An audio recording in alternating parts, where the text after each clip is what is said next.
Bottle skin কেন ডেকেছো? বাহ, সেটাই জানো না? তাহলে এলে কেন? কেন ডেকেছো জানতে।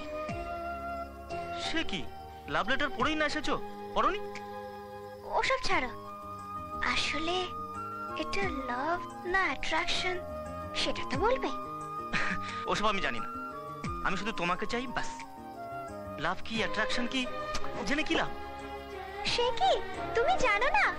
আমি জানি।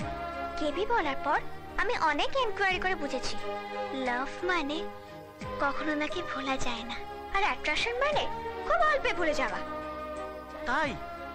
তাহলে ক্লাস 7 এ পিঙ্কিকে এখন আমার মনে আছে, তবে সেটাকে তুমি কি বলবে, লাভ?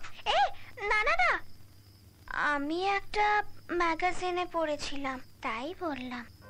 ম্যাগাজিনে অনেক কথাই বাড়িয়ে রং চড়িয়ে লেখে, আমি জানি। তাহলে কনক্লুশনটা বলো, তুমি কি বলতে চাইছো?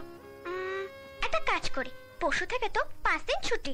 বাড়িতে তুমি আমায় কতবার মনে করছো একটা নোটবুকে লেখো, আর আমি তোমায় কতবার মনে করছি আমিও লিখবো। তারপর ডিসাইড করব এটা লাভ না অ্যাট্রাকশন। এই প্রসেসটা নিশ্চয়ই কোনো ম্যাগাজিন থেকে ছাড়া। আরে না বাবা, তাহলে এই কথাই থাকলো। এই হ্যাঁ, আর একটু থাকো না। আইজার না এখন যাই।